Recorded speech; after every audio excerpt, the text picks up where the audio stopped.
मैं हमेशा से ही शांत स्वभाव का रहा हूँ, इसलिए अपनी गर्लफ्रेंड के साथ बिताए इन 5 सालों में मैंने कभी किसी बात पर झगड़ा नहीं किया। लेकिन सिर्फ मुझे जलन महसूस कराने के लिए जब मैं उसके लिए बर्थडे केक बना रहा था, तो वो भारी बारिश में अपने जूनियर को छाता देने भाग गई। उसे लगा किसी को पता नहीं चलेगा, पर बारिश में उन दोनों के गले लगने का वीडियो पूरे कैंपस नेटवर्क पर वायरल हो गया। अगली सुबह शिंग छिंगजुआंग को उसकी सहेली मेई लियांगशिन की कॉल ने झकझोर कर रख दिया। छिंगजुआंग, क्या तू पागल हो गई है? इस अचानक पड़ी डांट से वो हैरान रह गई। लू चेन जैसा बेहतरीन बॉयफ्रेंड मिला है और तू उसकी कद्र करने के बजाय दूसरे लड़कों के साथ उलझ रही है। दिमाग खराब है क्या तेरा? अपनी दोस्त की ये बातें सुनकर छिंगजुआंग घबरा गई और कुर्सी से उछल पड़ी। क्या मतलब है तुम्हारा? साफ साफ बताओ। मेई लियांगशुन ने ताना मारते हुए पूछा। पहले ये बता, तू इस वक्त है कहाँ? छिंगजुआंग जवाब देने ही वाली थी, तभी उसे याद आया कि वो इस वक्त अस्पताल में शाओ चूशेंग के साथ है। उसके शब्द गले में ही अटक गए। मेई लियांगशिन तुरंत समझ गई कि वो चुप क्यों है और उसका गुस्सा 7वें आसमान पर पहुंच गया। तू अभी भी अस्पताल में उस चूशिंग के साथ है ना? तूने तो मुझे पागल कर दिया है। तुझे पता भी है कि तुम दोनों का वीडियो पूरे कैंपस में आग की तरह फैल चुका है। यह सुनते ही छिंजुआंग के दिमाग में जैसे बम फट गया। उसने हड़बड़ाहट में फोन काटा और अपनी स्क्रीन चेक की। अनगिनत मिस्ड कॉल्स की झड़ी लग गई थी और उनमें से ज्यादातर कॉल्स मेरी थीं। उस पल छिंजुआंग का दिल जोर से धड़कने लगा। उसने तुरंत मुझे सफाई देने के लिए चैट खोली, लेकिन तभी शाओ चूशिंग ने उसका हाथ कसकर पकड़ लिया। उसकी आंखें लाल थीं और आवाज में मासूमियत। छिंजुआंग दीदी, प्लीज मत जाओ। उसने फोन पर हुई सारी बातें सुन ली थी। उसे पता था कि कल की बात सब जगह फैल चुकी है, लेकिन उसे लगता था कि किसी से प्यार करना कोई गुनाह नहीं है, फिर चाहे उसके लिए कोई भी हथकंडा क्यों ना अपनाना पड़े। उसने छिंगजुआंग का हाथ और जोर से पकड़ा और गिड़गिड़ाया, मत जाओ, मुझे इस अस्पताल में अकेला मत छोड़ो। छिंगजुआंग ने घबराहट में सिर हिलाया। चूशिंग, जिद मत करो, केयर टेकर बस आता ही होगा, तुम आराम से लेटकर अपना इलाज करवाओ। ये कहकर वो जैसे ही मुड़ी, चूशिंग बिना कुछ सोचे समझे बिस्तर से नीचे कूद पड़ा, लेकिन उसका पैर कुर्सी से टकराया और वो धड़ाम से जमीन पर गिर गया। कमरे से बाहर कदम रख रही छिंगजुआंग ठिठक गई और उसने घबराकर पीछे मुड़कर देखा। चूशिंग दर्द से कराहते हुए रोने लगा। छिंगजुआंग दीदी, मुझे बहुत दर्द हो रहा है, प्लीज मुझे छोड़कर मत जाओ, मुझे अकेला मत छोड़ो। मेरी माँ की मौत भी इसी अस्पताल में हुई थी, प्लीज मुझे मत छोड़ो, मुझे बहुत डर लग रहा है। उसकी रोती हुई आवाज इतनी बेबस थी जैसे छिंगुआंग ही उसकी दुनिया का इकलौता सहारा हो। लेकिन छिंगुआंग का दिमाग उसे बार बार याद दिला रहा था, अगर वो तय समय पर नहीं पहुंची तो मैं बहुत गुस्सा हो जाऊंगा। फिर अचानक उसे वो दिन याद आ गया जब मैंने उसे अपनी पीठ पर लाद कर जलती हुई आग से बाहर निकाला था। ये याद आते ही उसका घबराया हुआ दिल शांत हो गया। नहीं, लू चेन मुझसे बहुत प्यार करता है। वो इतनी छोटी सी बात पर मुझे अकेला नहीं छोड़ेगा। आखिर उसने मेरे लिए अपनी जान की बाजी लगा दी थी। उधर समय एक एक पल करके बीतता जा रहा था। मैं अपने सामने रखी खाली कुर्सी को घूरते हुए गहरी सोच में डूबा था। 10 मिनट बीते, फिर और 10 मिनट गुजर गए, लेकिन छिंजुआंग नहीं आई। अब तक हमारे तय किए गए वक्त से पूरा 1 घंटा बीत चुका था। क्या मुझे निराशा हुई? हाँ, शायद थोड़ी सी, लेकिन उतनी भी नहीं। आखिरकार जब आपको जवाब पहले से पता हो तो नतीजे से कोई खास हैरानी नहीं होती। मैंने तो सोचा था कि आमने सामने बैठकर ब्रेकअप करूंगा, लेकिन अफसोस वो आखिरी मुलाकात भी नहीं हो पाई। मैंने अपने सनग्लासेस पहने, अपना फोन निकाला और पहले से ड्राफ्ट किया हुआ स्टेटस पोस्ट कर दिया। बस कुछ ही मिनटों में पूरा कैंपस नेटवर्क एक बार फिर से हिल गया, क्योंकि किसी ने मेरे उस पोस्ट का स्क्रीनशॉट हर जगह शेयर कर दिया था। उसमें लिखा था सिंगल और आजाद, और साथ में मेरी एक शानदार मुस्कुराती हुई तस्वीर थी। कमेंट सेक्शन में तो जैसे भूचाल ही आ गया। रे वाह, मेरा क्रश आखिरकार सिंगल हो गया। लड़कियों, हमारा हैंडसम लड़का वापस आ गया है। यहाँ तक कि कुछ लड़के भी मजाक में लिख रहे थे, सीनियर, प्यार में जेंडर कोई मायने नहीं रखता, मैं आपके लिए सब छोड़ सकता हूँ। और वहीं कुछ लोग उस कमीने चूशेंग पर अपना गुस्सा निकाल रहे थे कि उसे चुल्लू भर पानी में डूब मरना चाहिए। कैंपस नेटवर्क पर लोग अभी भी मजाक उड़ा रहे थे। सीनियर की इतने शानदार लुक्स के आगे वो शाओ चूशेंग भला कैसे टिक सकता है? जहां एक तरफ पूरे कैंपस के ग्रुप्स में तहलका मचा था, वहीं मेरी पर्सनल फीड में एक सुकून भरी शांति थी। वहां बस एक ही तरह के कमेंट्स भरे पड़े थे, सीनियर, मैंने इस मौके का बहुत लंबा इंतजार किया है। क्या दोस्त, क्या अजनबी? हर कोई लाइन में लगकर अपने प्यार का इजहार कर रहा था। मैंने मुस्कुराते हुए उन सभी मैसेजेस पर एक नजर डाली। सबसे अच्छी बात यह थी कि किसी ने भी छिंगजुआंग का नाम तक नहीं लिया था। मेरी दुनिया उसे खोने से बेनूर नहीं होने वाली थी, और ऐसा लगता था कि बाकी सब भी यही मानते हैं। मैंने एक गहरी सांस ली और उस जानी पहचानी कॉफी शॉप से बाहर कदम रख दिया। फिर मैंने विदेश में रहने वाली अपनी चचेरी बहन लू सीची को कॉल लगाया। फोन उठते ही उसकी चुलबुली आवाज गूंजी, अरे वाह, मेरे हैंडसम भाई को आज अपनी इस बड़ी बहन की याद कैसे आ गई? उसने तुरंत चल रही मीटिंग रोक दी और उसकी आवाज पल भर में नरम हो गई। ऑफिस के लोग इस बात के आदी हो चुके थे। आखिरकार लू परिवार का इकलौता लड़का होने के नाते मेरी अहमियत सबसे अलग थी। मुझे सुरक्षित रखने के लिए ही परिवार ने बेशुमार दौलत खर्च करके मुझे दुनिया की सबसे सुरक्षित जगह भेजा था, और अब वो धीरे धीरे अपने सारे बिजनेस वापस देश में ला रहे थे। इसलिए मेरे लिए बीच में मीटिंग रोक देना उनके लिए कोई हैरानी की बात नहीं थी। मैं कार चलाते हुए गैरेज से बाहर निकला, सूरज की रोशनी चेहरे पर पड़ी और मैंने एक गहरी सांस छोड़ते हुए जवाब दिया, मेरा ब्रेकअप हो गया है। ये सुनते ही लू सीची के चेहरे का रंग उड़ गया। उसकी सौम्य मुस्कान पल भर में खौफनाक गुस्से में बदल गई। ऑफिस के सभी कर्मचारियों ने डर के मारे सिर झुका लिए और अपनी सांसें रोक लीं। कमरे का तापमान से जमसा गया। लू परिवार के कर्मचारी होने के नाते उनका चीनी भाषा समझना तो लाजमी था, इसलिए वहां मौजूद हर कोई हम भाई बहन की बातें समझ रहा था। लू सीची अपना गुस्सा पीते हुए उठी और मीटिंग रूम से बाहर चली।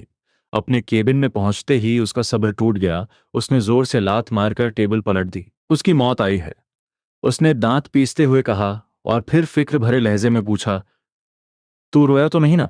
मैंने बहुत ही शांत स्वर में कहा, 4 साल का रिश्ता था, थोड़ा रोना तो लाजमी है। तो 15 सालों तक घर में रहा, बचपन को छोड़कर हमने तेरी आंखों में कभी आंसू नहीं आने दिए। लू सीछी का दिल तड़प उठा। उसने धीरे से बड़बड़ाते हुए कहा, यह बात छोटे चाचा और चाची से नहीं छुप पाएगी। मैंने अपने होंठ भींचे और कहा, मैं उनसे कुछ छुपाना भी नहीं चाहता। सीछी ने एक गहरी आ भरी, तेरे माँ बाप का जो गुस्सा है ना, अगर उन्हें पता चला कि उनके लाडले के साथ ऐसा बर्ताव हुआ है तो वो एक दिन भी विदेश में नहीं रुकेंगे। उसने अपना माथा सहलाते हुए एक और लंबी सांस ली। सच बता, तूने मुझे कॉल क्यों किया है? क्या करवाना चाहता है तू मुझसे? मैंने हल्की सी हंसी के साथ कहा, बस 1 महीने में मेरा ग्रेजुएशन पूरा हो जाएगा और उसके बाद मैं जिन शहर में नहीं रुकना चाहता। सच कहूं तो इसकी वजह छिंगजुआंग नहीं थी, बल्कि इतने सालों से इस शहर में रहकर मैं बोर हो चुका था। मैं नई जगह देखना चाहता था। तो कहाँ जाने का इरादा है तेरा? सीची ने पूछा।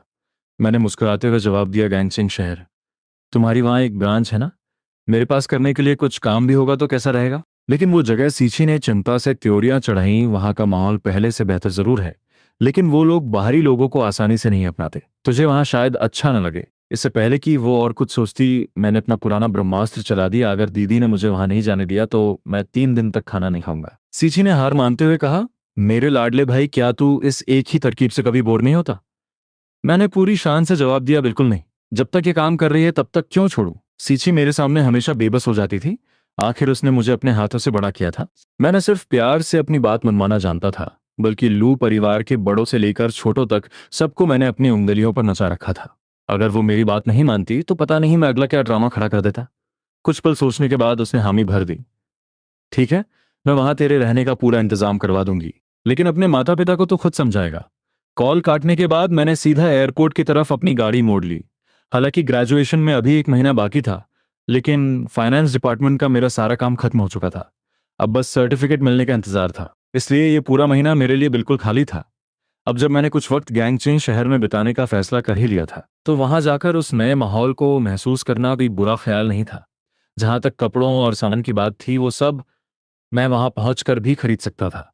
मैंने चाची झाओ को मैसेज किया कि किसी को भेजकर मेरी कार विला वापस मंगवा लें, और उन्हें अपने जाने की खबर देकर मैंने अपना फोन स्विच ऑफ कर दिया। अब इस वक्त बदहवास हालत में कैफे पहुंचने वाली शेन छिंगजुआंग पर क्या गुजर रही होगी, मुझे इस बात से रत्ती भर भी फर्क नहीं पड़ता था। मेरे फ्लाइट में बैठने के पूरे 3 घंटे बाद छिंगजुआंग ने आखिरकार शाओ चूशेन को शांत किया और पागलों की तरह अस्पताल से बाहर भागी। लेकिन उसे अंदाजा भी नहीं था कि बाहर कदम रखते ही उसे मेरे सिंगल होने की खबर मिलने वाली थी।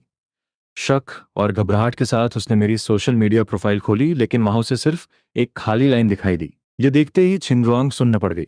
क्या लू चेन ने उसे ब्लॉक कर दिया है या हमेशा के लिए डिलीट कर दिया? जैसे ही ये ख्याल उसके दिमाग में आया, उसके दिल की धड़कनें मानो रुक सी गईं। उसने कांपते हाथों से मुझे कॉल लगाया, लेकिन फोन से सिर्फ एक बेजान मशीनी आवाज गूंजी, आपके द्वारा डायल किया गया नंबर पहुंच से बाहर है। छिंगजुआंग को समझ नहीं आ रहा था कि वो अब क्या करे। मुझसे संपर्क टूटते ही उसे लगा जैसे उसकी पूरी दुनिया उलट गई हो। उसकी आंखों के सामने हर रंग फीका पड़ गया था। बस एक खौफनाक घबराहट थी जो उसके सीने को चीर रही थी। एक आखिरी उम्मीद दिल में लिए वो भागकर उसी कैफे में पहुंची और चारों तरफ अपनी नजरें दौड़ाने लगी कि शायद मैं कहीं दिख जाऊं। लेकिन नहीं, लोगों की उस भीड़ में मेरा नाम ओ निशान तक नहीं था। ये कैफे छिंगजुआंग ने खास तौर पर मेरे लिए खोला था। ये हमारी सबसे खास जगह थी। वो उस जानी पहचानी जगह को ऐसे घूर रही थी मानो हर टेबल पर हम दोनों हंसते मुस्कुराते और बातें करते हुए बैठे हों। लेकिन अगले ही पल वो सारे खूबसूरत पल धुएं की तरह उड़ गए। उसने खुद को संभाला और कैफे के एक कर्मचारी से पूछा, लू चेन कहाँ है? कर्मचारी ने जवाब दिया, मिस्टर लू, यहाँ 2 घंटे तक बैठे रहे और बिना कुछ खाए पिए ही चले गए।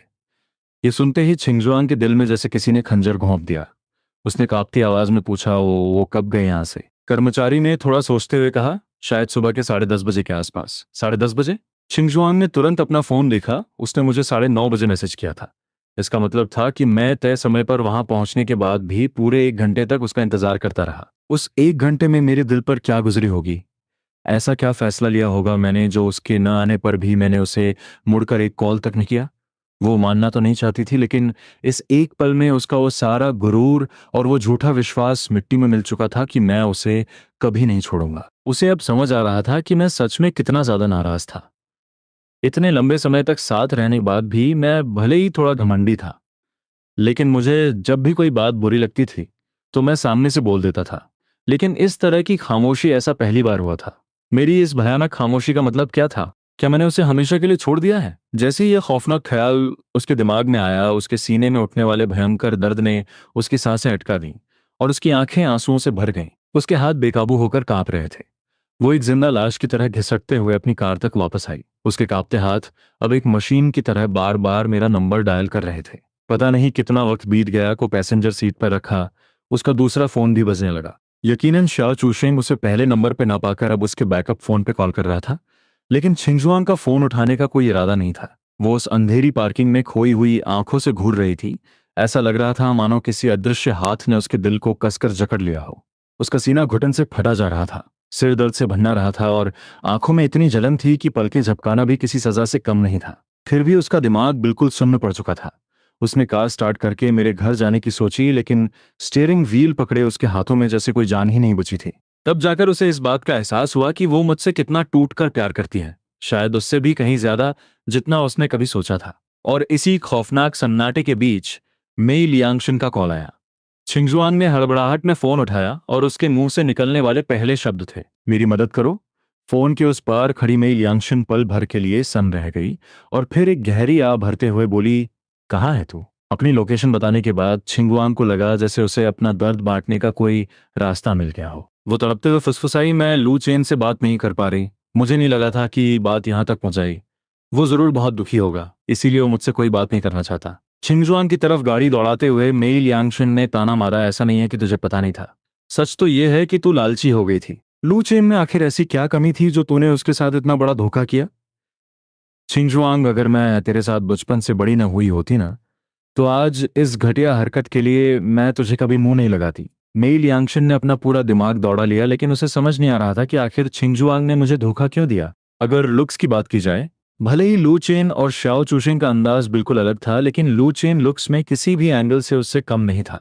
खानदान की बात करें तो लू परिवार भले ही आज सबसे ताकतवर न हो, लेकिन उनकी हैसियत बहुत बड़ी थी और चूशिंग तो उनके सामने कहीं टिकता ही नहीं था। टैलेंट की बात करें तो चूशिंग सिर्फ एक आम सा पढ़ाकू लड़का था, लेकिन लू चेन हर बड़े कंपटीशन में हमेशा टॉप 3 में अपनी जगह बनाता था। उन दोनों के बीच जमीन आसमान का फर्क था।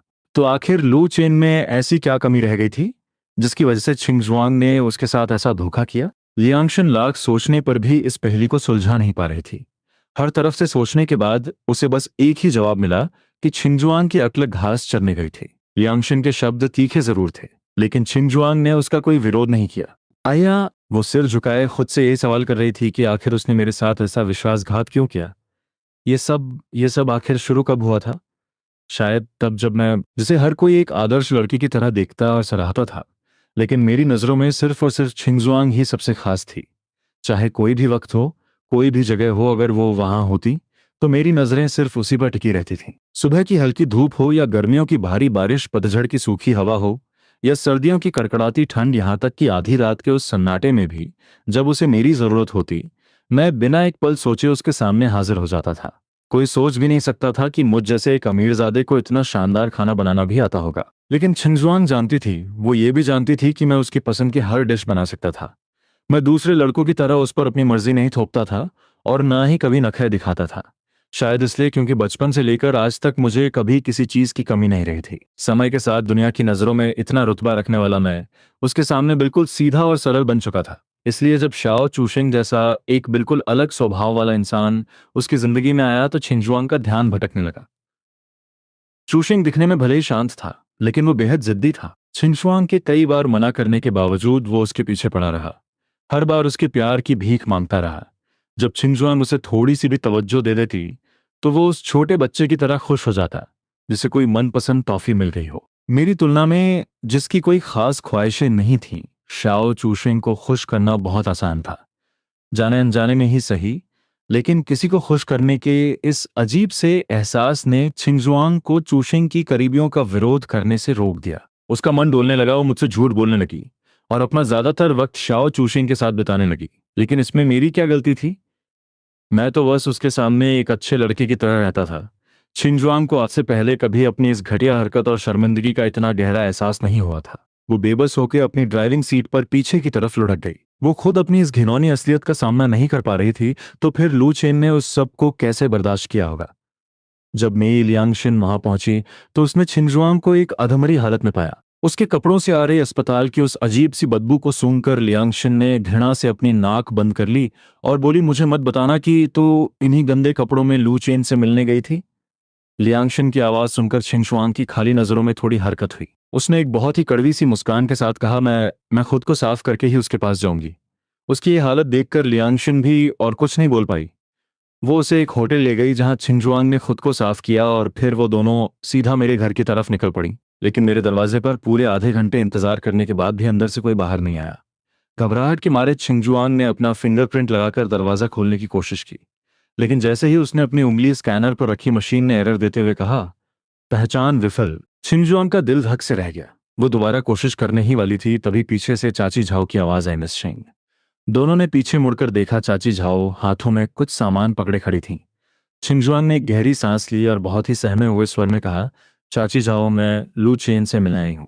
चाची झाओ ने एकदम रूखे अंदाज में जवाब दिया, मुझे पता है, लेकिन छोटे मालिक किसी ट्रिप पे बाहर गए हैं और मुझे नहीं पता कि वो कब लौटेंगे।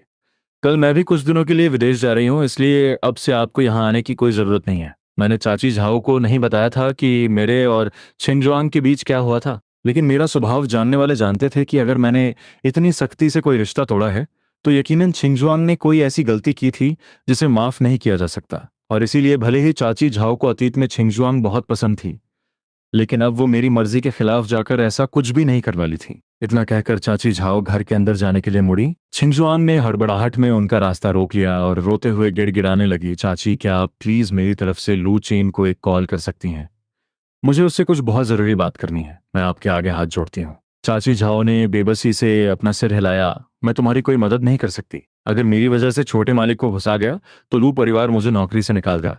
हालांकि चाची झाओ हमारे मामले में दखल नहीं देना चाहती थीं, लेकिन आखिरकार वो खुद को रोक नहीं पाई। मिस शिंग, आप इतने सालों से छोटे मालिक को जानती हैं, आपको उनका स्वभाव अच्छे से पता होना चाहिए। मैं सोच भी नहीं सकती कि आपने उनके साथ ऐसा क्या किया है। बचपन से लेकर आज तक छोटे मालिक ने कभी कोई दुख नहीं झेला, लेकिन आज आपकी वजह से उनकी आंखों में आंसू थे। आपने सच में हमें बहुत निराश किया है। लू चेन रोया था। शिंगजुआन का गला रुंध गया, ऐसा लगा जैसे किसी ने उसका दम घोंट दिया हो। काफी देर बाद उसके मुंह से बस यही चंद शब्द निकल पाए। वो चाची झाओ के सवालों का क्या जवाब देती, उसके पास कोई जवाब था ही नहीं, और न ही उसका जमीर उसे कुछ बोलने की इजाजत दे रहा था। पास खड़ी मेरी यांगशन भी ये सुनकर सन्न थी कि मैं रोया था। मैंने इतने कड़े फैसले लिए थे कि उन्हें लगा था मुझे कोई दुख ही नहीं हुआ होगा। छिंगजुआन की इस बदहवास और टूटी हुई हालत को देखकर चाची झाओ ने बस सिर हिलाया, कुछ नहीं कहा, और मुड़कर घर के अंदर चली गई। जैसे ही दरवाजा दोबारा बंद हुआ, छिंगजुआन की लाल आंखों से आंसुओं का सैलाब बह निकला। उसने अपने हाथ इतनी जोर से भींच रखे थे कि उसकी पोरें सफेद पड़ गई थीं। उसे समझ ही नहीं आ रहा था कि वो इस बिखरे हुए रिश्ते को कैसे समेटे। मेई लियांगशन बस उसकी ये दर्दनाक हालत देख सकती थी, लेकिन उसके पास भी एक गहरी आह भरने के अलावा कोई चारा नहीं था।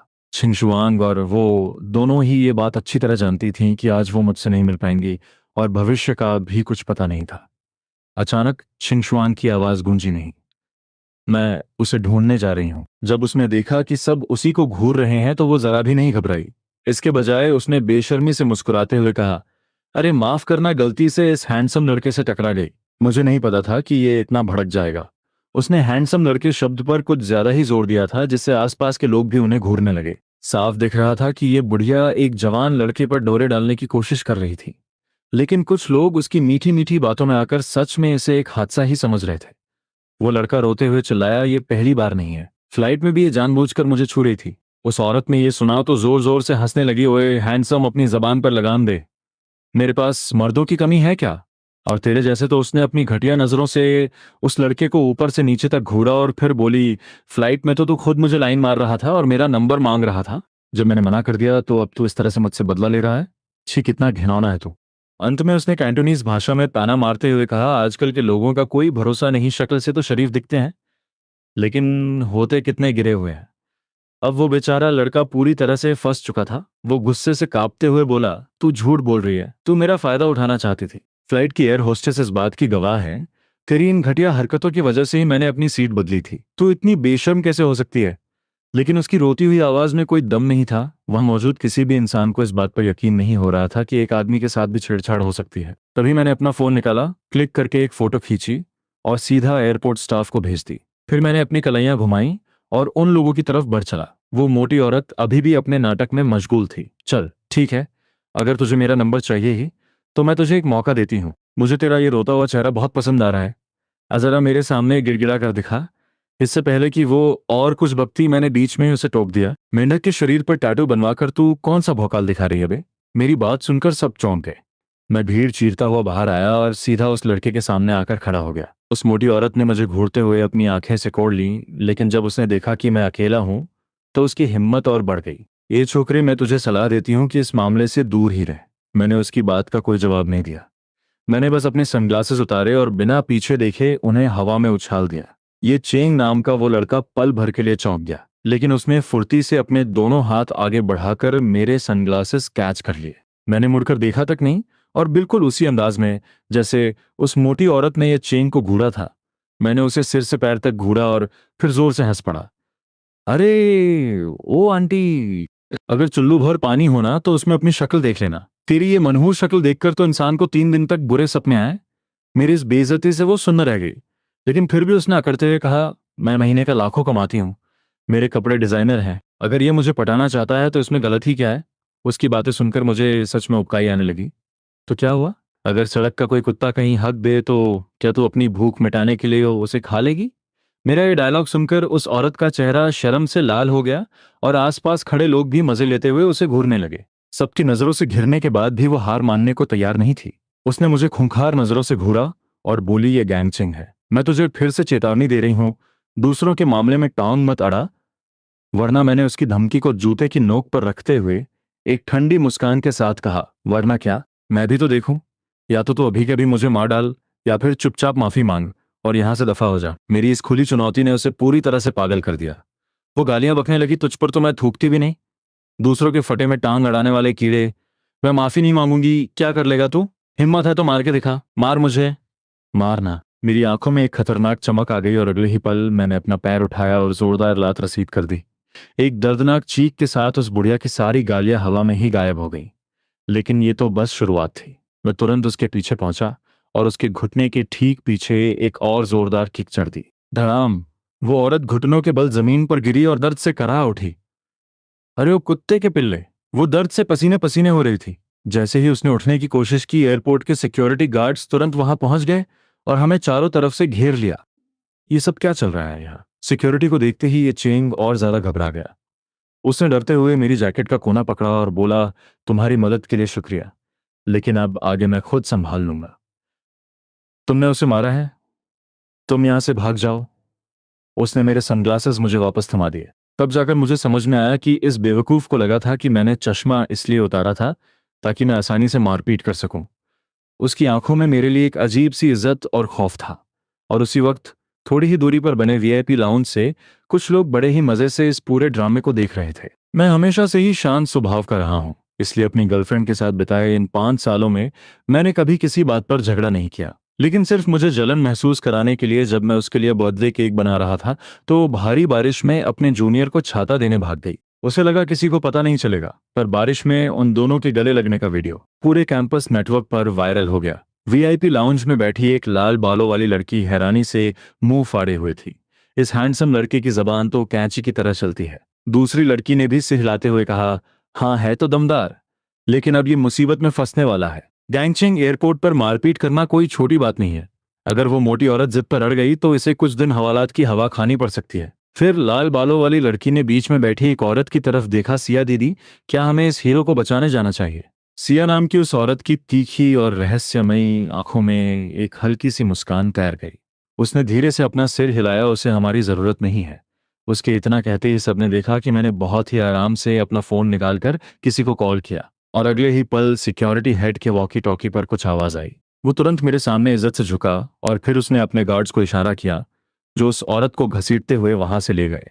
ये नजारा देखकर वीआईपी लाउंज की वो सारी औरतें सन्न रह गईं। सिया दीदी, ये क्या था? एक लड़की ने हैरानी से पूछा। आपको कैसे पता था कि इसे कुछ नहीं होगा? पास खड़ी वैन वान ने उसे घूरते हुए समझाया, जब ये लड़का फ्लाइट से उतरा था ना, तो स्टाफ के लोग खुद इसे इज्जत के साथ बाहर छोड़ने आए थे। अगर एयरपोर्ट वाले किसी को इतनी इज्जत दे रहे हैं तो इसका मतलब वो सिर्फ अमीर नहीं है, बल्कि कोई बहुत बड़ी हस्ती है। ये सुनकर दूसरी लड़की तुरंत सीरियस हो गई और सिया से बोली, सिया दीदी, क्या हमें इसके बारे में पता लगाना चाहिए? लेकिन हे सिया ने मना कर दिया, कोई जरूरत नहीं है। हो सकता है वो बस यहाँ घूमने आया हो। अगर हमने उसके बारे में छानबीन की तो हो सकता है वो इसे बुरा मान जाए। समय हो चुका था, तो हे सिया और बाकी लोग बोर्डिंग गेट की तरफ बढ़ गए, और उसी वक्त एयरपोर्ट के बाहर मैं अपने बगल में खड़े ये चेन को बेबसी से देख रहा था। और कोई काम है? उसने पहले सिर हिलाया कि नहीं, लेकिन फिर मेरी तरफ देखकर जल्दी से हाँ में सिर हिलाने लगा। उसकी आंखों में मेरे लिए बस इज्जत ही इज्जत थी। क्या क्या मैं तुम्हें खाने पर ले जा सकता हूँ? मैं भी भूखा ही था, तो मैंने हाँ कर दी। तुम्हें गैंगचिंग के बारे में कुछ पता है? ये चेंग ने तुरंत जवाब दिया, हाँ थोड़ा बहुत। मैं यहीं पढ़ाई करता हूँ, तो काफ़ी जगहें घूमी है मैंने। मुझे थोड़ी तसल्ली हुई। चलो ठीक है, फिर खाने की कोई अच्छी जगह ढूंढो, मुझे भी बहुत जोरों की भूख लगी है। अभी ढूंढता हूँ। ये चेंग खुशी खुशी टैक्सी बुलाने के लिए सड़क की तरफ भागा। फिर मुड़कर उसने कहा, मेरा नाम ये चेंग है। मैंने बस सिर हिलाया, लू चेन। मेरा नाम सुनते ही उसकी आंखें और चमक उठी। तुम सच में कमाल हो। मैं आज तक किसी से बहस में नहीं जीत पाया, अच्छा हुआ आज तुम वहां थे। मैं मुस्कुराया, कितना इत्तेफाक है, मैं आज तक किसी से बहस में नहीं हारा। ये चेंग मुझे और भी ज्यादा हीरो मानने लगा। उसने पूछा, क्या तुम अभी पढ़ाई कर रहे हो? मैंने हाँ में सिर हिलाया, जून में ग्रेजुएट हो जाऊंगा। वो हंसा, फिर तो तुम मुझसे थोड़े बड़े हो। उसने इज्जत के साथ मेरे लिए कार का दरवाजा खोला। लू भाई बैठिए। कार में बैठते ही ये चेंग ने मेरा नंबर ले लिया। वो देख रहा था कि मेरे फोन पर लगातार कॉल्स आ रही थी, लेकिन मैं उन सबको इग्नोर कर रहा था। वो हैरान तो था, लेकिन उसने कोई सवाल नहीं पूछा। इसके बजाय वो खुशी खुशी मुझे गैंगचेंग की मशहूर जगहों के बारे में बताने लगा। लू भाई, तुम्हें शियानबान स्ट्रीट जरूर जाना चाहिए। वहां खाने पीने और मजे करने की इतनी जगह हैं कि तुम गिन नहीं पाओगे। और हाँ, वहां लड़कियां भी एक से बढ़कर एक आती हैं। मैं उसकी बातें सुन रहा था और जो जगहें अच्छी लग रही थी उन्हें याद कर रहा था। हम एक रेस्टोरेंट पहुंचे। बैठते ही ये चेंग ने अचानक इधर उधर देखा, फिर अपनी आवाज धीमी करते हुए पूरी गंभीरता से बोला, गैंगचेंग में तुम्हें सिर्फ एक बात का ध्यान रखना है। मुझे उसकी बात में दिलचस्पी आने लगी। क्या? ये चेंग ने बिल्कुल सीरियस होकर कहा, यहाँ घूमते वक्त अगर तुम्हें हे परिवार का कोई रईस दिख जाए तो कभी उससे पंगा मत लेना। शायद उसे अंदाजा हो गया था कि मैं कोई आम इंसान नहीं हूं, लेकिन फिर भी वो मुझे याद दिलाना चाहता था कि दूसरे के इलाके में दादागिरी नहीं चलती। गैंगचिंग में हे परिवार का एक छत्र राज था। हालांकि मैं यहाँ के बारे में ज्यादा नहीं जानता था, लेकिन ये बात मुझे भी पता थी। मैंने मुस्कुराते हुए सिर हिलाया, फिक्र मत कर, मैं ध्यान रखूंगा। खाना खत्म करने के बाद मैंने ये चेन को अलविदा कहा और अकेले ही उन रंग बिरंगी रोशनियों से जगमगाती सड़कों पर खड़ा हो गया। रात की ठंडी हवा का झोंका आया और मुझे कंपकंपी छूट गई। गैंगचेंग में अप्रैल के आखिर में भी रातें काफी ठंडी होती हैं। मैंने सिर्फ एक पतली सी शर्ट पहन रखी थी, तो हवा लगते ही मेरा सारा नशा हिरन हो गया। आसपास कोई अच्छा होटल न मिलने पर मैंने आखिरकार एक टैक्सी पकड़ी। जब मैंने होटल में चेक इन किया तो रात के 8 बज चुके थे। अपना फोन देखा, लगातार आ रही कॉल्स की वजह से उसकी बैटरी मरने वाली थी। मैंने नफरत से अपनी भौहें सिकोड़ी और फिर अपने घर कॉल लगाया। हालांकि विदेश में अभी आधी रात हो रही होगी, मुझे यकीन नहीं था कि मम्मी पापा सोए हैं या जाग रहे हैं। लेकिन फोन बजते ही, पलक झपकते ही कॉल उठ गई, और फोन के उस पार से मेरे पापा की वो जानी पहचानी दमदार आवाज आई, शाओ चेन, पहुंच गए तुम? उनकी वो फिक्र भरी आवाज सुनते ही मेरी आंखें भर आईं। मैंने अपनी आवाज को नॉर्मल रखने की पूरी कोशिश की।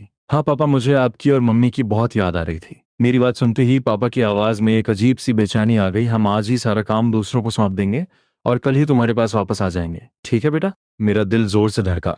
उन्हें पता था कि अगर मेरे साथ कुछ बहुत बुरा नहीं हुआ होता तो मैं कभी इस तरह से बात नहीं करता। तभी मम्मी की आवाज भी आई, जिसमें एक ऐसा हुक्म था जिसे कोई टाल नहीं सकता। मुझे भी यही ठीक लगता है। मैं हमेशा से ही शांत स्वभाव का रहा हूं, इसलिए अपनी गर्लफ्रेंड के साथ बिताए इन 5 सालों में मैंने कभी किसी बात पर झगड़ा नहीं किया। लेकिन सिर्फ मुझे जलन महसूस कराने के लिए, जब मैं उसके लिए बर्थडे केक बना रहा था तो वो भारी बारिश में अपने जूनियर को छाता देने भाग गई। उसे लगा किसी को पता नहीं चलेगा। पर बारिश में उन दोनों के गले लगने का वीडियो पूरे कैंपस नेटवर्क पर वायरल हो गया। मेरे बच्चे, जब तक हम जिंदा हैं, किसी की मजाल नहीं जो तुम्हें चोट पहुंचा सके।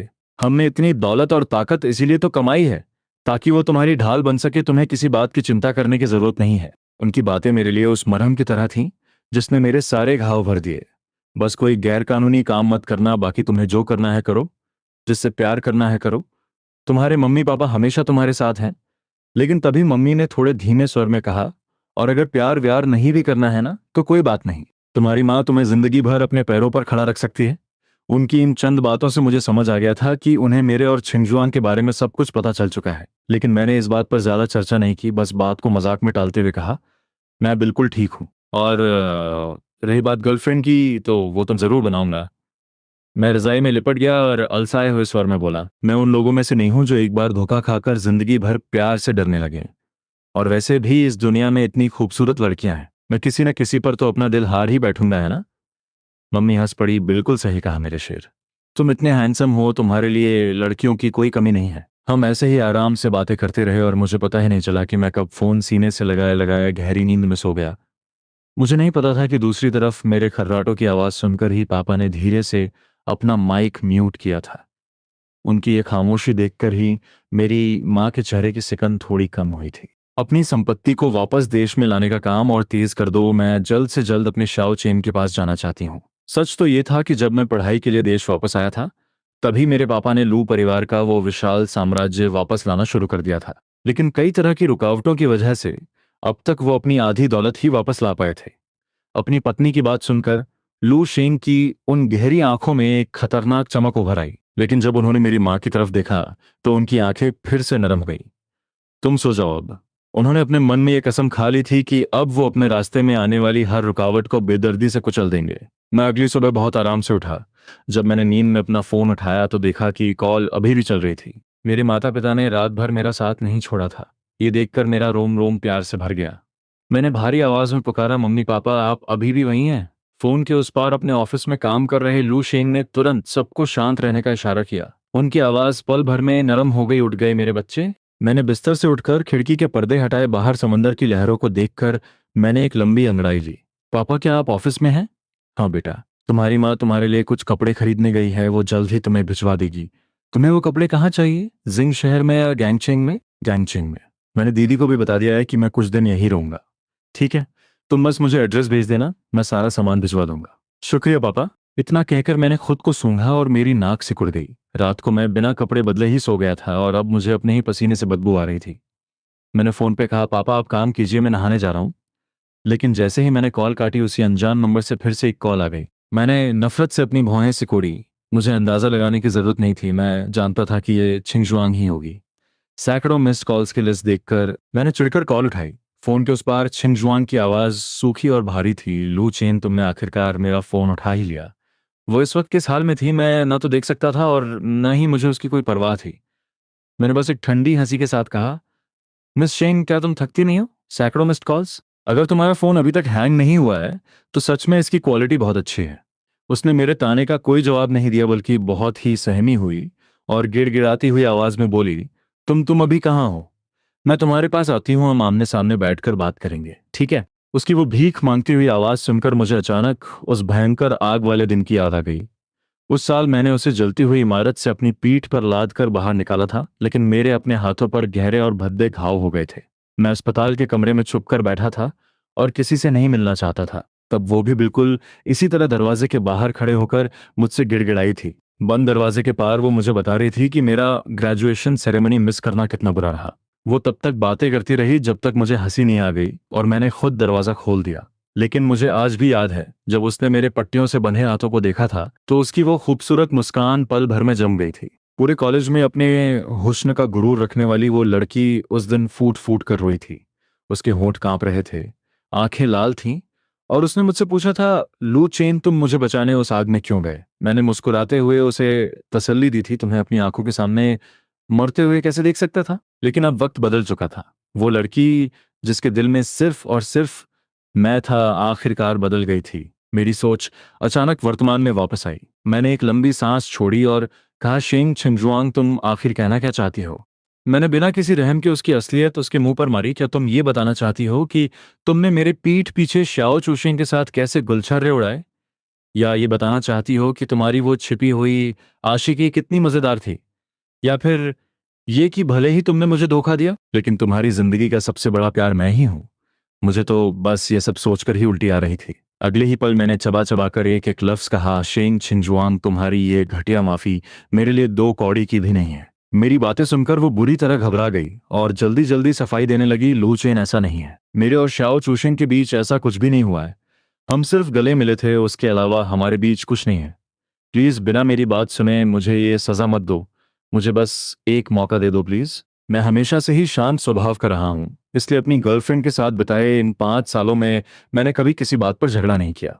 लेकिन सिर्फ मुझे जलन महसूस कराने के लिए जब मैं उसके लिए बर्थडे केक बना रहा था तो वो भारी बारिश में अपने जूनियर को छाता देने भाग गई। उसे लगा किसी को पता नहीं चलेगा, पर बारिश में उन दोनों के गले लगने का वीडियो पूरे कैंपस नेटवर्क पर वायरल हो गया। मैं उसकी और बकवास सुनने के मूड में नहीं था, तो मैंने सीधा कॉल काट दिया। लेकिन अगले ही पल छिंगजुआंग का फिर से कॉल आ गया। मैंने बिना एक पल सोचे उसे ब्लॉक कर दिया। लेकिन हद तो तब हो गई जब वो उसने किसी और नंबर से कॉल करना शुरू कर दिया। मैंने गुस्से से अपनी भौहें सिकोड़ी। सिर्फ इसलिए मैंने अपना फ़ोन स्विच ऑफ नहीं किया क्योंकि मैंने पापा को कॉल करने का वादा किया था। मैंने सीधा फ़ोन को फ्लाइट मोड पर डाल दिया और आखिरकार मुझे शांति मिल गई।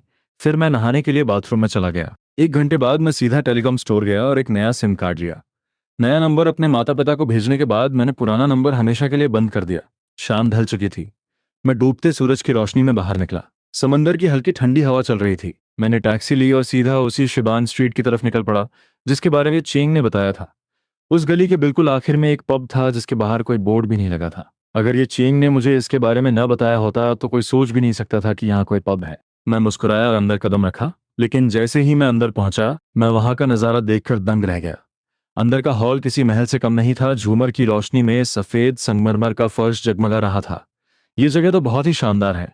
मैं अभी उस जगह को निहार ही रहा था कि एक खूबसूरत लड़की मेरी तरफ आई। हेलो हैंडसम, क्या आपकी कोई बुकिंग है? मैंने हल्की सी मुस्कान के साथ कहा, हेलो, मुझे इस पब के मैनेजर से मिलना है।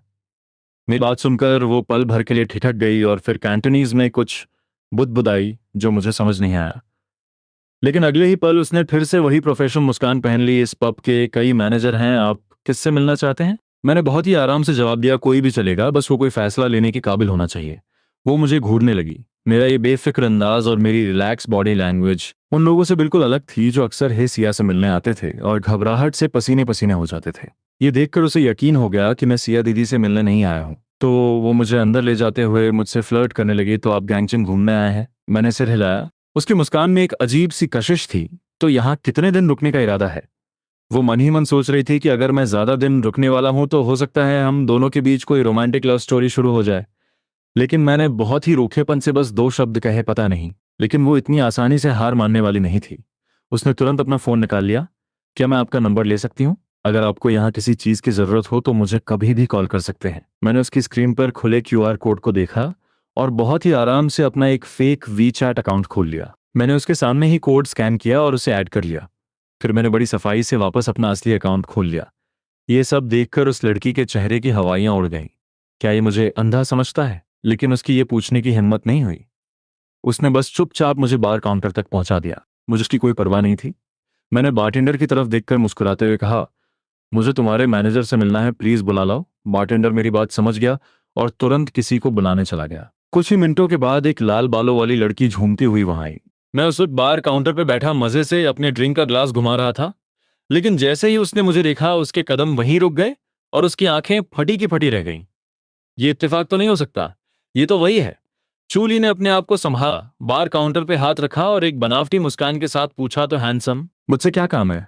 मुझे फालतू बातें करने का कोई शौक नहीं था, तो मैं सीधा मुद्दे पर आ गया। समंदर के किनारे वाले जितने भी टेबल हैं वो सब बुक करना चाहता हूँ।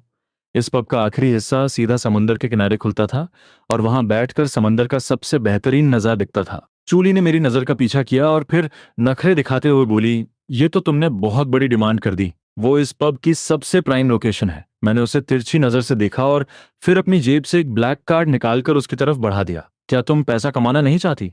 मेरे हाथ में वो कार्ड देखते ही चूली की आंखें चमक उठीं और वो लालच से मुस्कुराने लगी। क्यों नहीं, बिल्कुल कमाना चाहती हूँ। उसने कार्ड लिया और वेटर को थमाते हुए पूछा, तुम्हें कितने एरिया के टेबल चाहिए? मैंने बिना पलक झपकाए कहा, मेरे 10 मीटर के दायरे में कोई और नहीं होना चाहिए। चूली ने तुरंत डील पक्की कर ली। डन। उसने तुरंत अपने आदमियों को वहां से लोगों को हटाने का हुक्म दिया।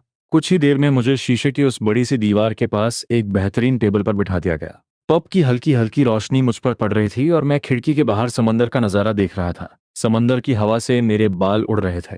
ऐसा लग रहा था मानो आसपास किसी की मौजूदगी का मुझ पर कोई असर ही नहीं हो रहा था।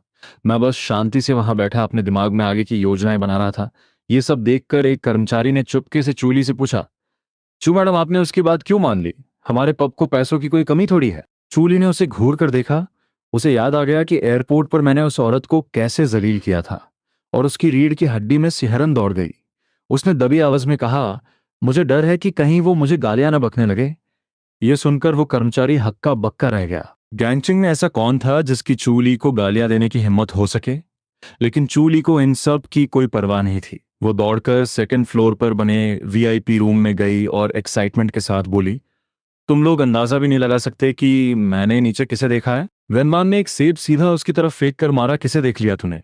उसने चिढ़ते हुए कहा, क्या तू पागल हो गई है? हमेशा ऐसे क्यों चिल्लाती रहती है? चूली ने हवा में ही सेब कैच किया, उसमें से एक बड़ा सा बाइट लिया और मुंह भर के बोलते हुए बोली, अरे गैस तो करो, तुम लोग सपने में भी नहीं सोच सकते। वेनवान ने उसकी बात को इग्नोर कर दिया और अपने लिए एक दूसरा सेब उठा लिया। बेचारी चूली वो मायूस होकर हे सिया के पास गई। सिया दीदी, आप ही गैस करना। मैं हमेशा से ही शांत स्वभाव का रहा हूं, इसलिए अपनी गर्लफ्रेंड के साथ बिताए इन 5 सालों में मैंने कभी किसी बात पर झगड़ा नहीं किया। लेकिन सिर्फ मुझे जलन महसूस कराने के लिए जब मैं उसके लिए बर्थडे केक बना रहा था तो वो भारी बारिश में अपने जूनियर को छाता देने भाग गई। उसे लगा किसी को पता नहीं चलेगा, पर बारिश में उन दोनों के गले लगने का वीडियो पूरे कैंपस नेटवर्क पर वायरल हो गया। हे सिया ने अपना सिर भी नहीं उठाया, बस एक ही ठंडी आवाज में कहा, दफा हो जा। चूली का दिल टूट गया। वो बड़बड़ाने लगी, इतना हैंडसम लड़का नीचे बैठा है और वो हमारे पब में कस्टमर्स को अट्रैक्ट कर रहा है। लेकिन उसकी इस बात का भी हे सिया पर कोई असर नहीं हुआ। चूली ने एक गहरी सांस छोड़ी, अपनी एक्साइटमेंट को मार डाला और सोफे पर गिरकर आराम करने लगी। और कमाल की बात यह है कि वो सोफे पर गिरते ही सच में सो गई। करीब आधे घंटे बाद वेन वान ने उसे थप्पड़ मार मार कर उठाया। चल नीचे चल, खाना खाने का टाइम हो गया है। चूली नींद में झूमते हुए उन दोनों के पीछे पीछे कमरे से बाहर निकली, लेकिन कमरे से बाहर निकलते ही उसकी नींद उड़ गई। उसने देखा कि हे सिया अपने हाथ जेब में डाले अपनी गहरी और खतरनाक आंखों से मुझे ही घूर रही थी। उसकी आंखों में एक अजीब सी कशिश थी, पता नहीं वो क्या सोच रही थी। चूली ने अपना माथा पीटा, है भगवान, सिया दीदी मैं तो आपको बताना ही भूल गई। उस हैंडसम लड़के ने वो पूरा एरिया बुक कर लिया है और जहां हम रोज बैठकर खाना खाते हैं वो जगह उसके 10 मीटर के दायरे में ही आती है। वेनमान ने अपनी भौहें चढ़ाई, तो तुम अभी जो इतनी एक्साइटेड हो रही थी वो इसी लड़के के लिए था? हाँ। चूली मुस्कुराते हुए बोली, आज तो ये कल से भी ज्यादा हैंडसम लग रहा है। वेनमान ने भी मेरी तरफ देखा और हल्की सी हंसी के साथ कहा, हाँ देखने में तो अच्छा है। उस वक्त पब के 1/3 लोग मेरे सामने लाइन लगाकर खड़े थे और जो लाइन में नहीं थे उनका ध्यान भी मेरी ही तरफ था। और मैं किसी को मना नहीं कर रहा था, बस शर्त यह थी कि जो भी अच्छा दिखता है या जिसकी बॉडी अच्छी है वो मेरे सामने बैठकर मेरे साथ एक गेम खेल सकता है। अगर वो जीते तो मैं अपना नंबर दूंगा और अगर वो हारे तो उन्हें अपनी शो उतार कर समंदर के किनारे एक चक्कर लगाना होगा। बस कुछ ही मिनटों में 2 लड़कियां सिर्फ अपनी इनर वियर में बाहर दौड़ लगा रही थीं। कुछ ही देर में पूरा समंदर का किनारा हॉट लड़कियों से भर गया था। चूली ने अपने चेहरे पर हाथ रखते हुए कहा, ओ माय गॉड, ये लड़का तो बहुत बड़ा खिलाड़ी है। लेकिन हे सिया ने कोई रिएक्शन नहीं दिया। उसने शांति से अपनी नजरें फेरी और मुड़कर वापस जाने लगी। चूली को अचानक एक अजीब सी ठंडक महसूस हुई। उसने वेनवान को कोहनी मारते हुए पूछा, तुझे नहीं लगता कुछ गड़बड़ है? वेनवान ने चिढ़कर उसे दूर धकेला, तेरा दिमाग खराब है। हे सिया कभी भी वीआईपी रूम में खाना नहीं खाती और आज तूने हमारी खाने की जगह भी बेच दी, वो यकीनन बहुत गुस्से में होगी। चूली घबराकर हे सिया के पीछे भागी और गिड़गिड़ाने लगी, वेनवान प्लीज गुस्सा मत होना, मैं जाकर उस लड़के से बात करती हूँ, क्या पता वो हमें एक टेबल दे दे। भाड़ में जा तू। वेनवान ने उसकी बात अनसुनी कर दी और पब से बाहर जाने लगी। लेकिन चूली को कोई परवाह नहीं थी। वो सीढ़ियां उतरकर सीधे मेरे पास आई। हैंडसम, वो मेरे ठीक सामने बैठ गई। आज तुम्हारे सारे ड्रिंक्स मेरी तरफ से फ्री, बस बदले में हमें खाना खाने के लिए एक टेबल दे दो, कैसा रहेगा? उसकी बात सुनकर मैंने बहुत ही आराम से अपना सिर हिला दिया। सिर्फ कुछ लोगों के खाना खाने से मुझे कोई परेशानी नहीं है। चूली ने तुरंत हे सिया और वेनवान को हाथ हिलाकर बुलाया, जल्दी आओ तुम लोग। उसने हमें टेबल देने के लिए हाँ कर दी है। हे भगवान, कितनी शर्मिंदगी की बात है। वेनवान ने मुंह बनाते हुए कहा, एक पब की मालकिन को अपने ही पब में खाना खाने के लिए एक कस्टमर से जगह मांगनी पड़ रही है। लेकिन हे सिया पर इन सब बातों का कोई असर नहीं था। उसने मेरी तरफ देखना बंद किया और बहुत ही आराम से आकर एक टेबल पर बैठ गई। चूली सोफे पर लेट गई और बड़े मजे से मुझे दूसरों के साथ डाइस खेलते हुए देखने लगी। वक्त गुजरता गया और मेरे सामने खड़े लोगों की भीड़ कमती गई। मैं कुछ लोगों से जानबूझकर हार गया था ताकि उन्हें अपना नंबर दे सकूं, लेकिन बाकी सब में मैं लगातार जीत रहा था। तभी मेरे सामने बैठी एक औरत ने पासा फेंका और उसके 3 आए। उसने बड़ी ही घमंडी मुस्कान के साथ मेरी तरफ देखा। अब देखते हैं तुम इससे छोटा नंबर कैसे लाते हो। मुझे यकीन नहीं है कि तुम्हारी किस्मत इतनी अच्छी हो सकती है। लेकिन मैंने बहुत ही आराम से अपना कप उठाया और उसमें 3 एक थे। ये देखते ही उस औरत के चेहरे की मुस्कान गायब हो गई। अगले ही पल उसने चिढ़ते हुए कहा, इस पब में डाइस खेलने वाला सबसे बड़ा खिलाड़ी तू नहीं है। मैंने उसे तिरछी नजर से देखा और चिढ़ते हुए याद दिलाया, पहले अपने कपड़े उतारो और फिर यहां से निकलो। तुम लोग बस मेरे टाइम पास का जरिया हो और मुझे भड़काने की कोशिश कर रही हो। मेरी बात सुनकर उस औरत का चेहरा शर्म से लाल हो गया और आसपास खड़े लोग भी उस पर हंसने लगे। लेकिन वो इतनी आसानी से हार मानने वाली नहीं थी। उसने अचानक कहा, अभी जो लड़कियां लिफ्ट से बाहर आई थीं, तुमने उन्हें तो देखा ही होगा ना।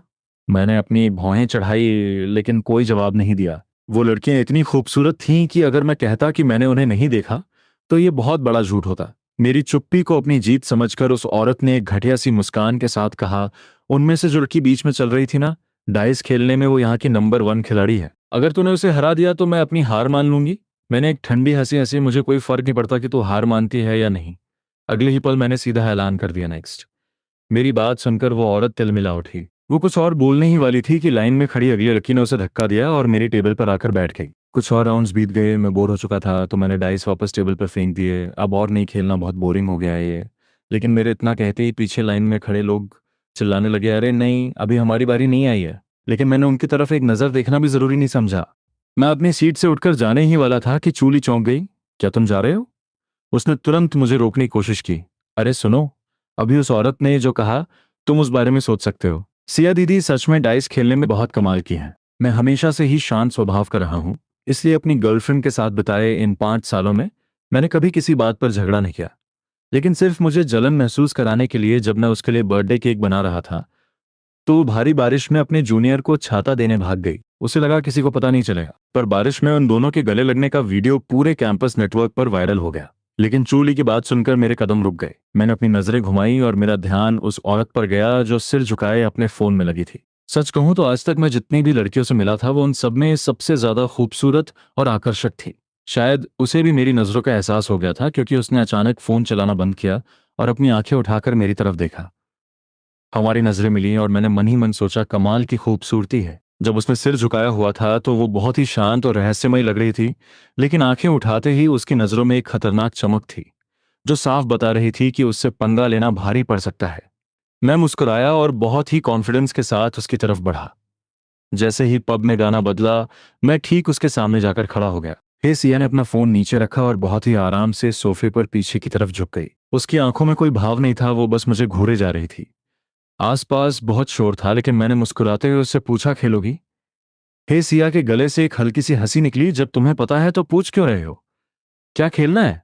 मैंने अपनी भौहें सिकोड़ी डाइस। और क्या मेरे वहां इतना तमाशा करने के बाद भी क्या उसने कुछ नोटिस नहीं किया था? लेकिन फिर मुझे याद आया कि वो तो अपने फोन में लगी थी, शायद सच में उसका ध्यान नहीं गया होगा। जैसे ही मुझे ये एहसास हुआ मेरी सारी एक्साइटमेंट खत्म हो गई। मैं तो बस उसकी नजरों को महसूस करके उसके पास आ गया था, लेकिन अगर उसे ही कोई दिलचस्पी नहीं थी तो फिर छोड़ो। ये सोचकर मैंने एक बहुत ही बनावटी सी माफी मांगी, माफ करना, मैंने तुम्हें डिस्टर्ब किया। और इतना कहकर मैं मुड़कर जाने लगा। हे सिया में पीठ घूरती रही और उसके मुंह से बस एक लफ्ज निकला, खेलेंगे। मैंने सुन लिया था लेकिन मैं जानबूझकर अनसुना करके आगे बढ़ता रहा। लेकिन चूली मुझे इतनी आसानी से जाने नहीं देने वाली थी। वो दौड़कर आई और मेरा रास्ता रोक लिया। हाँ हाँ, खेलेंगे ना? हैंडसम सिया दीदी ने अभी कहा कि वो खेलेंगी। उसके लाल बाल पूरी तरह से बिखरे हुए थे, जिसे देखकर मुझे हंसी आ गई। मुझे उनके साथ नहीं खेलना, अगर मैं तुम्हारे साथ खेलूं तो कैसा रहेगा? मेरी बात सुनकर चूली सन्न रह गई, लेकिन अगले ही पल उसे महसूस हुआ कि हे सिया की खतरनाक नजरें उसी पर गड़ी हैं। वो तुरंत होश में आई और जोर जोर से सिर हिलाने लगी, नहीं, मुझे नहीं खेलना था। तुम सिया दीदी के साथ ही खेलो, वो सच में बहुत अच्छे प्लेयर हैं। वो मुंह से तो हे सिया की तारीफ कर रही थी लेकिन उसकी आंखों में मुझे रोकने की भीख थी। मैं तुरंत उसका इशारा समझ गया। मैंने अपनी भौहें सिकोड़ी और थोड़ा नाटक करते हुए कहा, लेकिन वो तो मेरे साथ खेलना ही नहीं चाहती, मैं जबरदस्ती तो नहीं कर सकता ना? चूली ने तुरंत मेरी बात काट दी। अरे नहीं, ऐसा बिल्कुल नहीं है, वो बस थोड़ा नखरे दिखा रही है, तुम समझ रहे हो ना? और वहीं कोने में खड़ी वेनमान ने चुपके से चूली को थम्स अप दिखाया। वाह मेरी दोस्त, अब मैं तुम्हारे लिए एक बहुत ही शानदार ताबूत खरीदूंगी। मैं अपनी हंसी नहीं रोक पाया।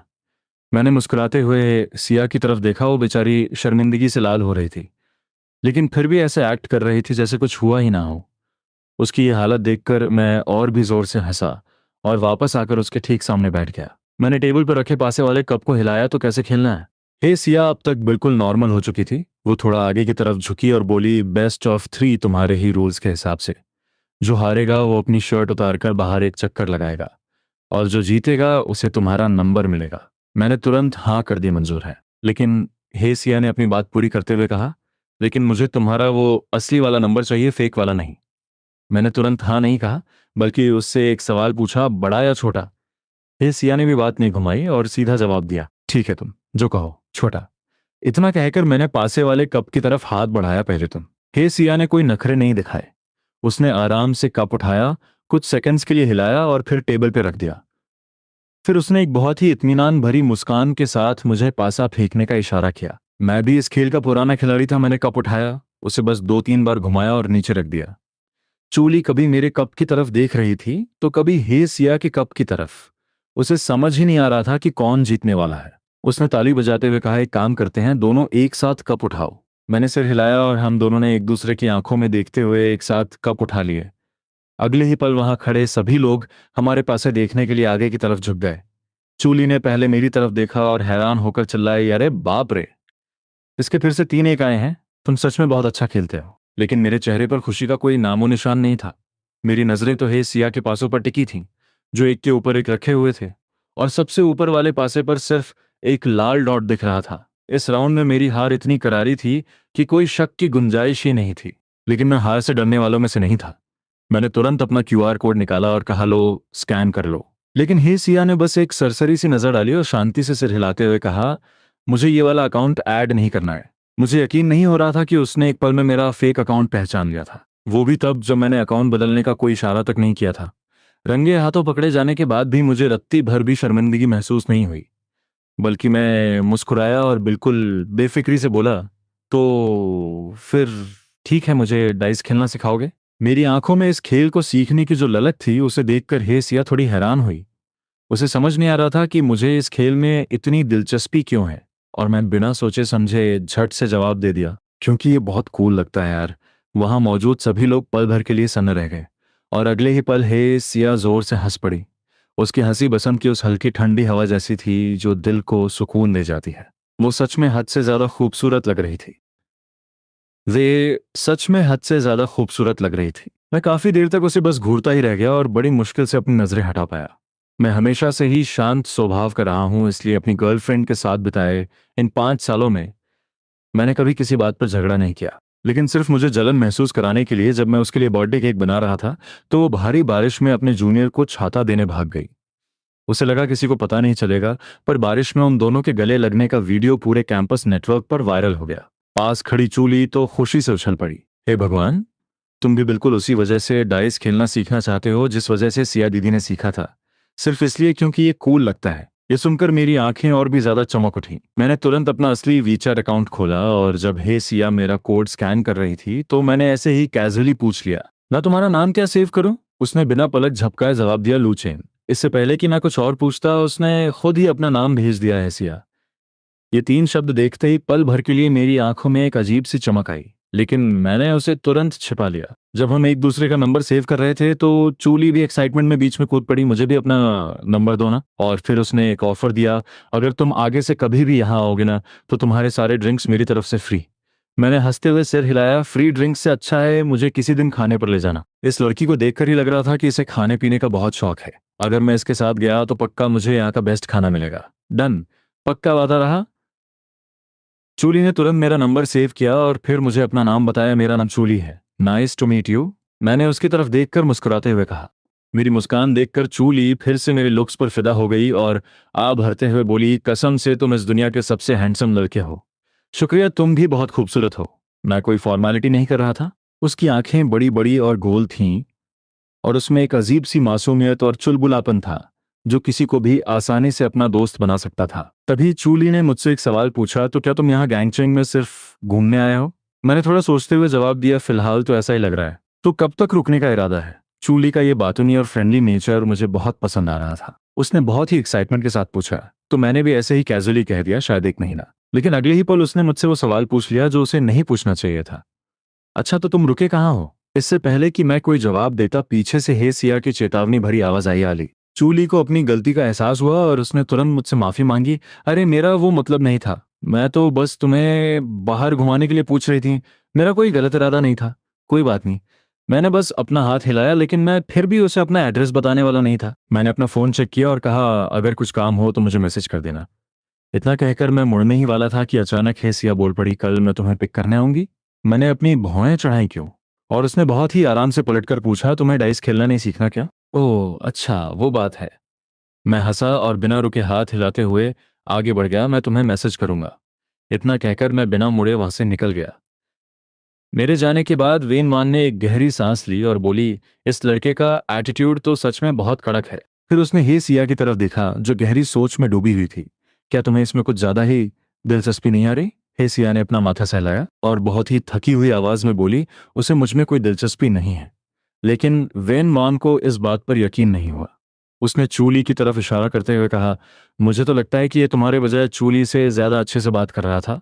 चूली, जो उस वक्त मेरी प्रोफाइल चेक करने में बिजी थी, ये सुनकर उसकी आंखें फटी की फटी रह गईं। अरे क्या बात कर रही हो, ऐसा कैसे हो सकता है?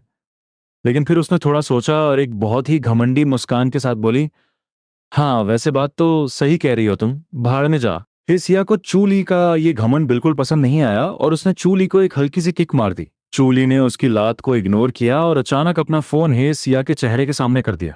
ये देखो, इसका अभी अभी ब्रेकअप हुआ है, सिर्फ 2 दिन पहले। क्या बकवास है, इस दुनिया में ऐसी भी लड़कियां हैं क्या? वेन वान भी देखने के लिए आगे आई। जब उन्होंने मेरी सोशल मीडिया पोस्ट देखी तो वेन वान जैसी लड़की भी पल भर के लिए सन्न रह गई। सच में ऐसी लड़कियां भी होती हैं। चूली ने अपनी भौहें सिकोड़ी, तो इसका मतलब ये गैंगचिंग में अपना टूटा हुआ दिल जोड़ने आया है। अगले ही पल चूली की आंखों में एक अजीब सी चमक आ गई। उसने हे सिया को घूरते हुए कहा, सिया दीदी यही मौका है, चौका मार दो। हे सिया ने उसे अजीब नजरों से देखा। पागल हो गई है क्या? क्या मैंने ऐसा कुछ शो किया है? हाँ बिल्कुल। चूली ने उसकी बात काटते हुए कहा, कल जब से तुमने इसे देखा है ना, तुम्हारी नजरें इससे हटी ही नहीं है। और तो और चूली ने हंसते हुए याद दिलाया, कल एयरपोर्ट पर तुमने कहा था ना कि इसे हमारी मदद की कोई जरूरत नहीं है, लेकिन फिर तुमने खुद ही चुपके से अपने आदमियों को बोलकर इसका रास्ता साफ करवाया था। अपनी दोनों दोस्तों की इन हरकतों को देखकर हे सिया ने बेबसी से अपना सिर हिलाया। उसने उनकी बातों से इनकार नहीं किया, क्योंकि वो खुद भी जानती थी कि मेरे लिए उसके दिल में जो फीलिंग्स थीं, वो सिर्फ एक दोस्त वाली तो बिल्कुल नहीं थी। उसकी वो बेकाबू धड़कने और मेरे आसपास होने पर उसके चेहरे पर आने वाली वो हल्की सी गर्मी, ये सब उसे याद दिला रहा था कि उसने जिंदगी में ऐसा पहले कभी महसूस नहीं किया था। वो मन ही मन मेरा नाम पुकार रही थी और उसके कान धीरे धीरे लाल हो रहे थे। उसे डिस्टर्ब मत करना। उसकी आवाज थोड़ी भारी थी, लेकिन उसमें एक अजीब सी खुशी छुपी हुई थी। खैर, मुझे इस बात से कोई फर्क नहीं पड़ता था कि वो लोग मेरे बारे में क्या सोच रहे हैं। लेकिन पब से बाहर निकलते ही मुझे कुछ अजीब सा महसूस होने लगा। ऐसा लग रहा था मानो अंधेरे में कई आंखें मुझे घूर रही हों। लेकिन इससे पहले कि मैं कुछ समझ पाता, वो सारे लोग अचानक वहां से गायब हो गए। मुझे कुछ गड़बड़ लग रही थी, तो तसल्ली करने के लिए मैं जानबूझकर कुछ और गलियों में घूमा। जब मुझे यकीन हो गया कि अब कोई मेरा पीछा नहीं कर रहा है, तब जाकर मैंने होटल के लिए टैक्सी पकड़ी। नहाने के बाद जैसे ही मैं बाहर आया, मेरे बेस्ट फ्रेंड गुश शाओ का मैसेज आ गया, चेन भाई क्या तुम फ्री हो? मैंने हाँ में रिप्लाई किया तो उसने तुरंत मैसेजेस की एक झड़ी लगा दी। कैंपस नेटवर्क पर शेंग छिंगजुआंग और शाओ चूशेंग